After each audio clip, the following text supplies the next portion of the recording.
This episode is brought to you by Vital Farms. Isn't it bullshit to have to question where your food comes from? At Vital Farms, you can trace your pasture-raised eggs all the way back to the source, the pasture. On the side of each pasture-raised carton of eggs, you'll find the name of the farm where your eggs were laid. And when you look the farm up on their website, you'll get a peek at all the sunshine, fresh air, and open space the hens enjoy. Learn more and find out where to buy them at vitalfarms.com. Vital Farms, keeping it bullshit-free. This episode is brought to you by Klaviyo, the platform that powers smarter digital relationships. With Klaviyo, you can activate all your customer data in real time, connect seamlessly with your customers across all channels, guide your marketing strategy with AI-powered insights, recommendations, and automated assistance, deliver experiences that feel individually designed at scale, and grow your business faster. Power smarter digital relationships with Klaviyo. Learn more at klaviyo.com/Spotify. That's KLAVIYO.com/Spotify. Selling your car to Carvana is as easy as... As easy as pie? Sure. All you have to do is enter your license plate or VIN. As easy as a stroll in the park. Okay, then just answer a few questions and you'll get a real offer in seconds. As easy as singing. Why not? Schedule a pickup or drop-off and Carvana will pay you that amount right on the spot. As easy as playing guitar. Actually, I find that kind of difficult. But selling your car to Carvana is as easy as... Can be. Visit Carvana.com or download the app to get an instant offer today. Welcome to the Human Capital Innovations Podcast. We're your source for personal, professional, and organizational growth and development, where we share original research, explore industry trends, and interview executives and thought leaders from across the globe. We hope you join us often for practitioner-oriented content around all things related to leadership, HR, talent management, organizational development, and change management. Maximize your personal and organizational potential with Human Capital Innovations Podcast.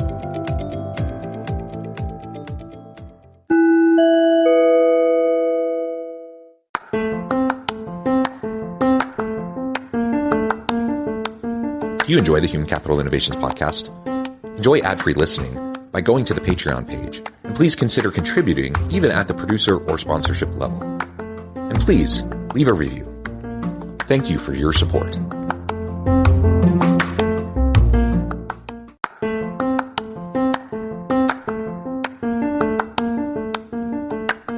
Welcome to the Human Capital Innovations Podcast.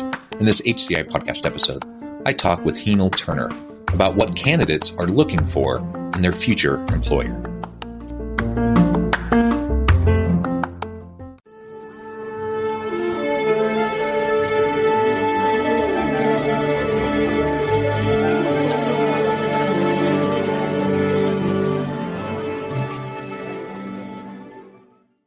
Heenle Turner, welcome to the Human Capital Innovations Podcast. Hi, thank you for having me. It is a pleasure to be with you. You're joining us from Southern California. I'm south of Salt Lake City in Utah. And today we're going to be talking about hiring practices and really focus in on what candidates are looking for in their future employer. So oftentimes we talk about this from the other angle. We talk about what employers are looking for and what they need. But in a tight labor market, I think it's also very essential that employers understand what the candidates want, what the candidates are looking for. And if they're not getting it, if you don't have a good holistic employee experience in your workplace, starting from the recruitment process, the hiring process and everything, then people will opt out and they'll go somewhere else and they have choice. So we're going to be exploring what candidates are looking for in their future employer and unpack that a bit. As we get started, I wanted to share Heenle's bio with everybody. Heenle Turner is a certified HR professional with a passion for helping businesses succeed.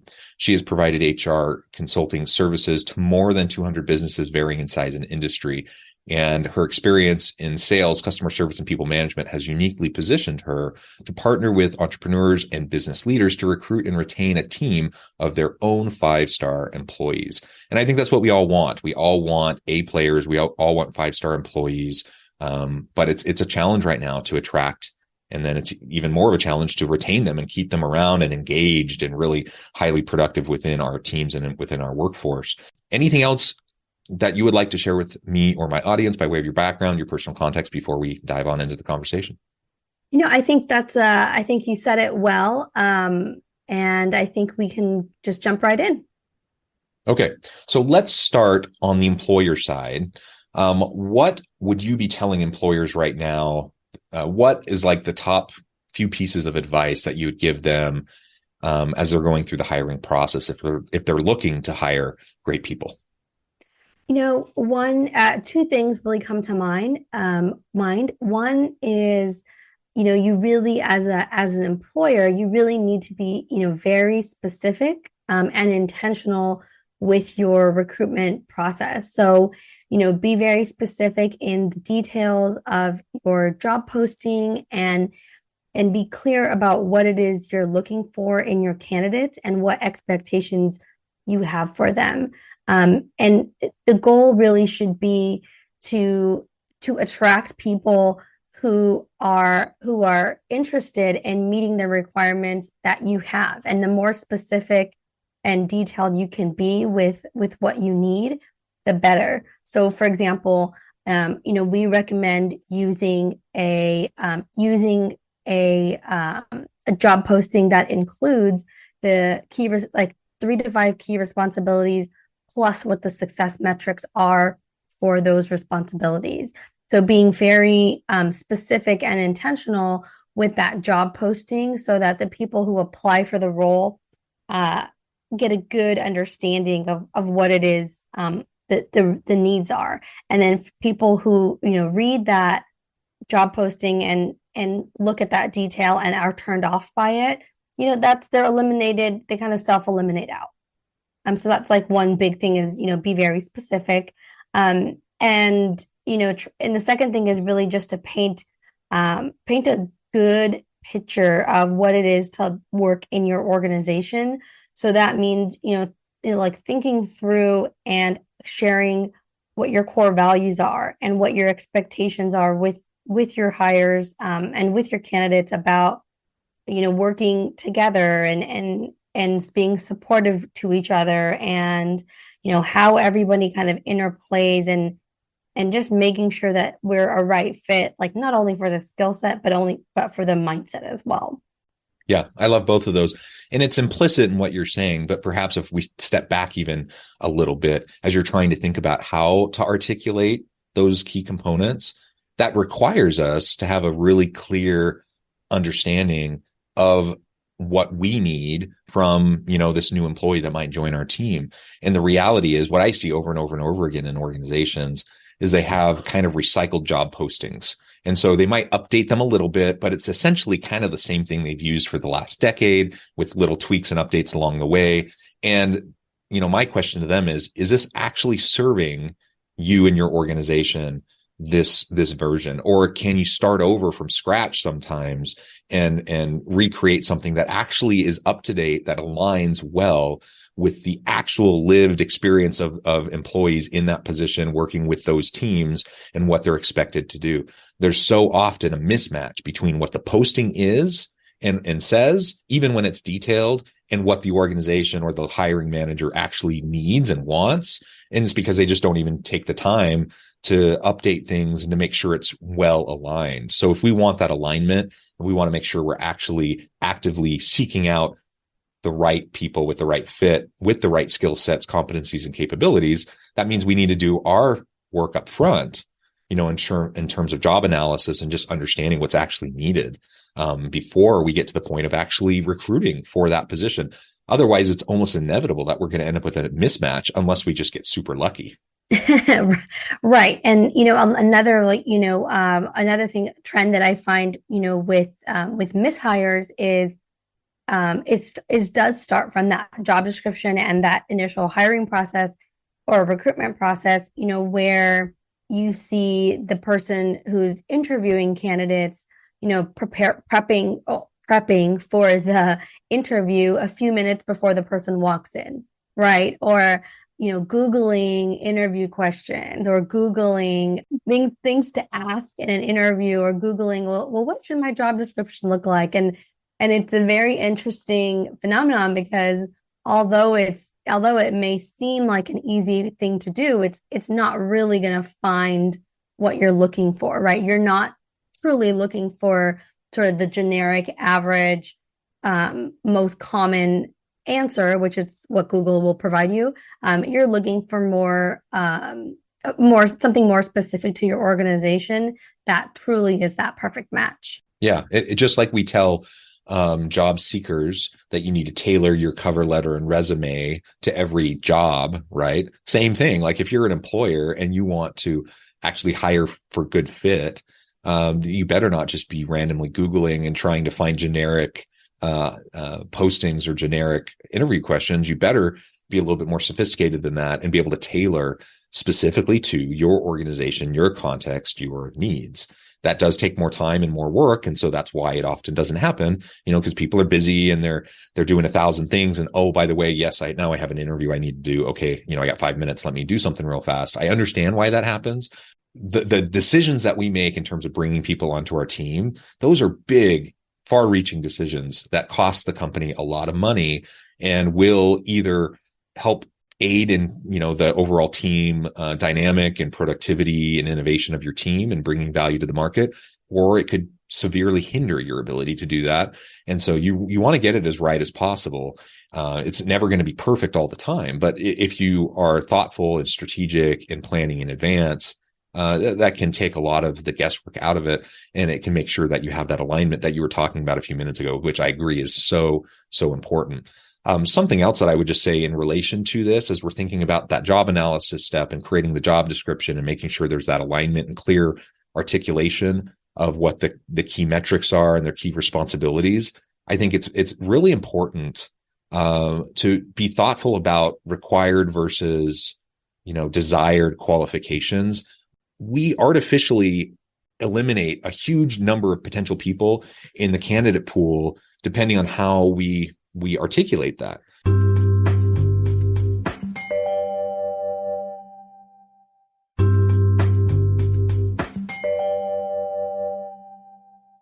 And there's a lot of research on this.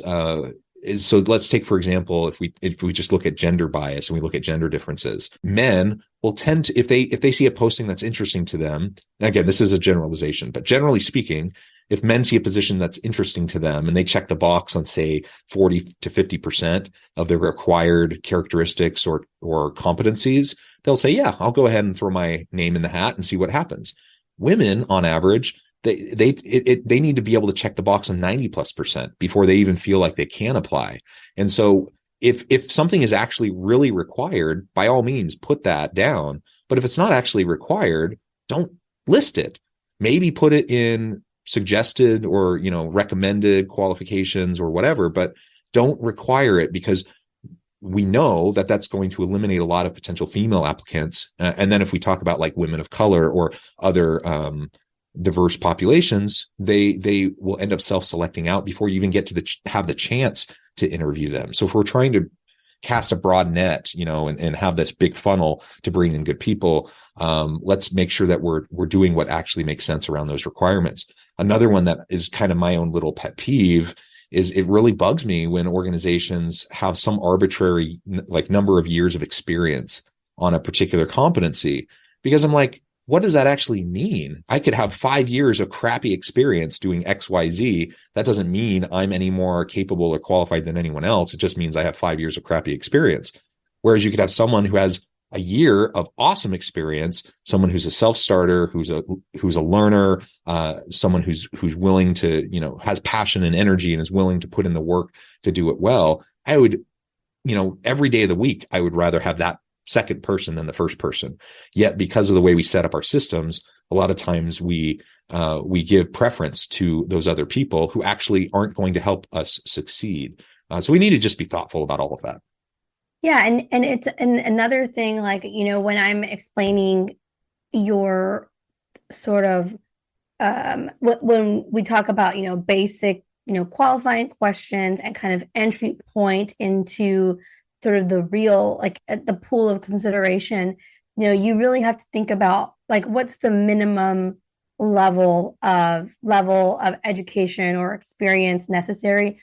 And a big, I think, point of confusion is people, or a lot, probably a lot of business owners or managers look at the people on their team and they say, okay, well, this person has 15 years of experience, but they've been working for you for 10 years. So I need somebody who has 15 years of experience. So for instance, and that's just not the case, right? You have to think about what the job is and and really understand if you need any experience at all, or if anything is trainable, right? Especially when it comes to like systems. Like you don't need experience using this, or this. You could probably train somebody in that. So you have to like distinguish between what it is you want. And oftentimes, people just take something that they found on Google, or to your point, something that they used 10 years ago, and just, change the date and be like, oh, here we go. And they wonder why there's no candidates out there. And it's like, well, I mean, there's candidates, but every job posting is exactly the same. So Yeah. Or the other thing happens. So you either have this generic posting that doesn't actually fit the current needs. And then you have people that go to the other extreme where it's so detailed, where they have so many requirements that you're like, what person actually fits this? Like this is like the unicorn kind of position. That if you think you're actually going to get a decent pool of candidates with all of this long checklist, wish list of things that you think the ideal candidate would have, well, guess what? Like, good luck. We're not in fairyland. You're not going to get that person. And so we have to have a reasonable level of like specificity and clarity and alignment around what we need, but also not overly restricting and limiting ourselves in the pool of potential candidates we can get. And all of this gets communicated initially through that job posting.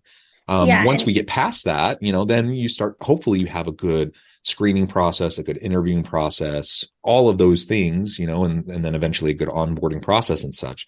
Let's switch the script a little bit now and look at it from the other point of view, from the candidate point of view, because again, today it's a tight labor market. So potential employees and potential workers, they have more power, they have more voice, they have more options. They can go a lot of places, especially if they're talented and skilled. They have a lot of options. And companies are really fighting over these people who are really great. So what do you see, these top candidates, what are they looking for in this future employer? Because just like in an interview process as an employer, I'm interviewing somebody that might work for me. Hopefully there's a good fit. But on the other side, and I tell my students this all the time, you are interviewing the company just as much as they're interviewing you.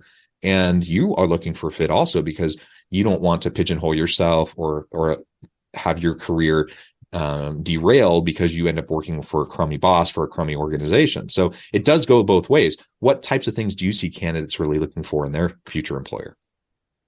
So there's two main things that come to mind. So one is they're looking for that sense of community, right? So we're all human, and we all want to belong and have a community. So we have our home community, right? That we may have a family, a spouse, maybe we have kids, and we have a little community that we form there, and we have like a kind of good trend going with food and adventures and such. And then we have our, college friends that we occasionally talk to, but there's this connection there that is kind of a lifelong connection. And now, we're looking for our work community, and we're looking to have a best friend at work and another community that we're part of. So that's one area where, people are, I think, are looking for the right people to spend their time with. And I feel like, especially now, post-COVID, people, had a little bit more experience spending maybe more time with their family, and maybe they saw that their community at work wasn't as awesome, and maybe not worth being away from their other community. So let's see if we can find something that's a better fit, right? Let's see if there is something out there that works a little bit better for me. And then the second thing I think they're looking for is they do want to, it's this sudden, epiphany that, wow, time is limited. Time is something that I do need to value. Should I really be doing something that I absolutely love? And the truth is, yeah, probably. So they're looking for a little bit more of a better fit. So like I've had several conversations over the last few weeks where, a friend that I know said, my boss told me that if that we may be calling everybody back into the office. Like it may become a mandatory thing over the next like month or so.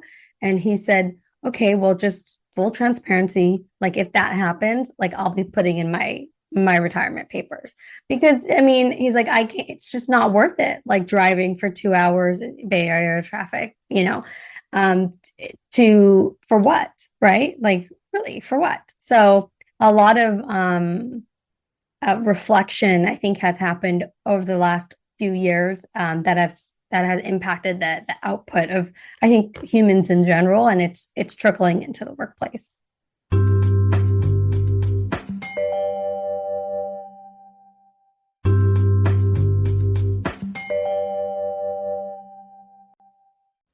Yeah. So as you're describing that, what I'm hearing is that candidates are looking for, of course, ongoing flexibility in how, when, where they do their work. So whether that's hybrid, remote, in person, whatever, everyone's desires and needs are different, excuse me, in relation to that. And so they want that kind of flexibility. They also want work that they derive meaning and purpose from. So they don't want to do mindless work, and where people may have a few years ago even been like, okay, I'm willing to pay my dues. I'm willing to do this crummy work, this mindless work.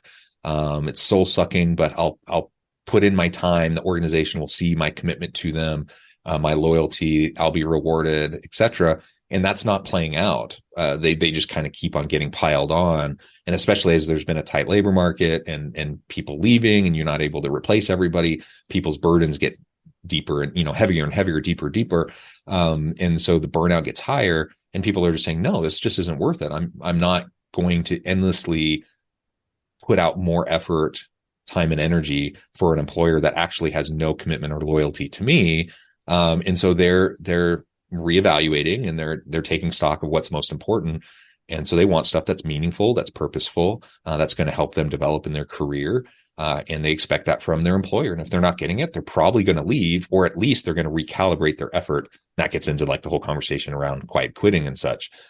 I think it's also just super important to recognize, as we think about what candidates are wanting right now, that of course we make generalizations across like age cohorts, and there's some insights that come from that.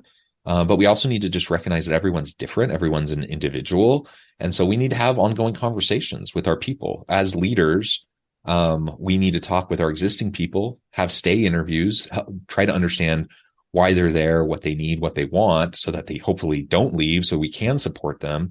That'll also give us better insight as to, what we need to be communicating to potential people who might join our team, so that we can enhance the employee experience, so that we can become an employer of choice, so that top-notch people will want to come to us.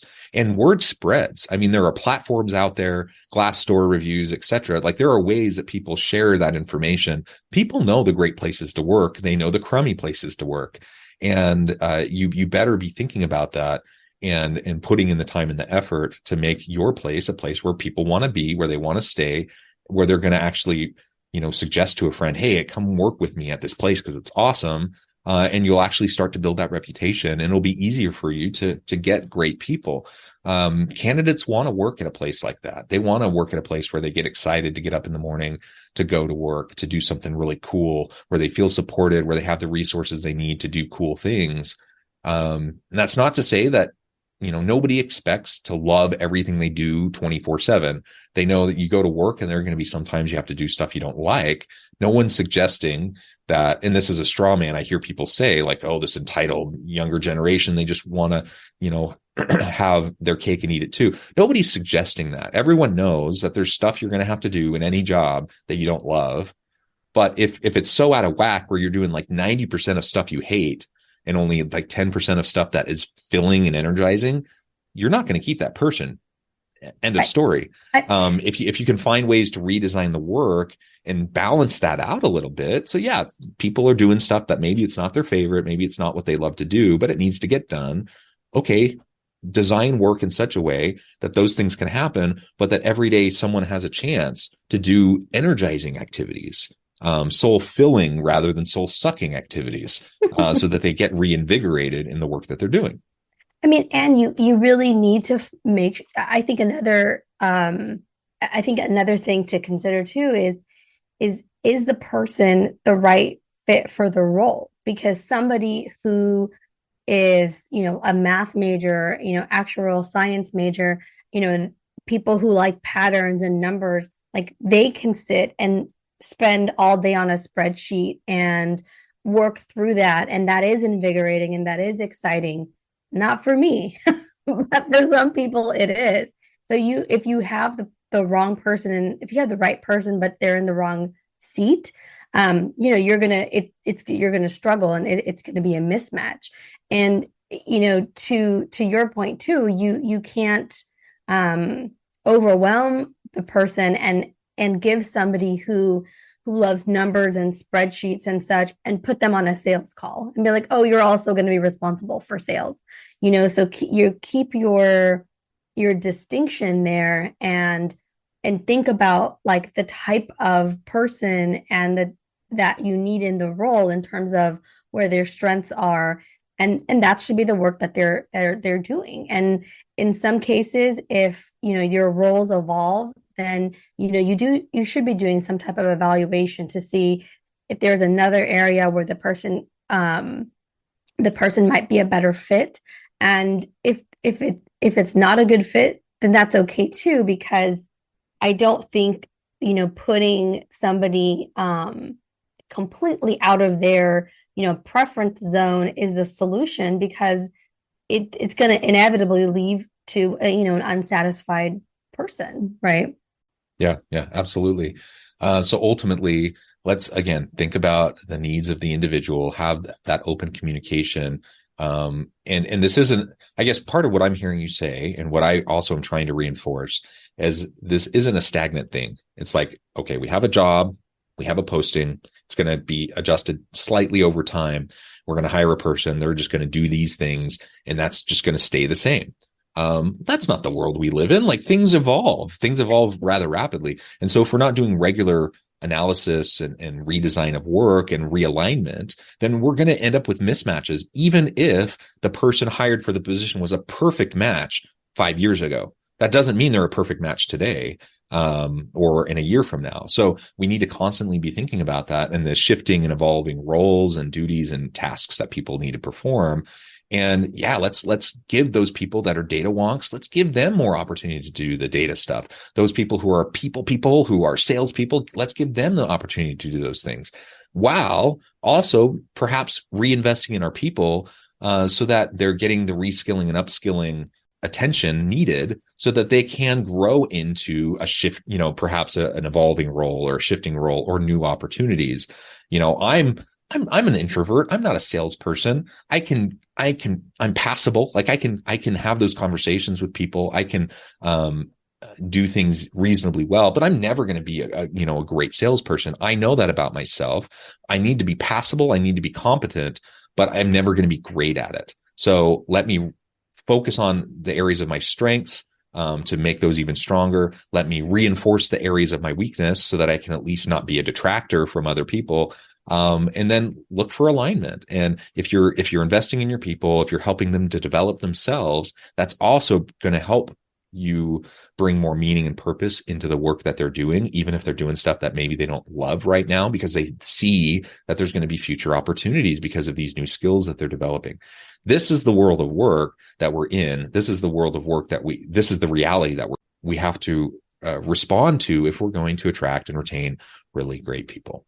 Well, this has just been a great conversation. I know at the time I need to let you go here in just a minute, but before we wrap things up, I wanted to give you a chance to share with the audience how they can connect with you, find out more about your work, and then give us a final word on the topic for today. Sure. So if you would like to contact me, please send me an email, and you can add my email to your show notes. You can also text Hire Right to 411-321. And that will give you some great resources on all about attracting and recruiting sort of the best of the best. So just go ahead and check that out. And that was Hire Right to 411-321.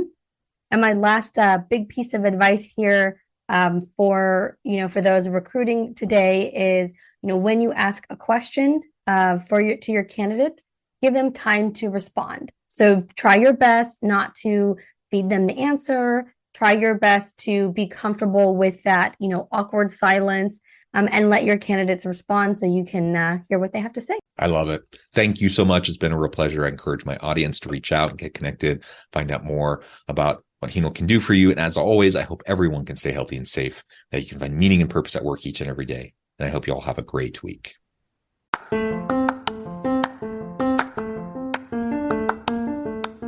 you enjoy the Human Capital Innovations podcast? Enjoy ad-free listening by going to the Patreon page. And please consider contributing even at the producer or sponsorship level. And please leave a review. Thank you for your support.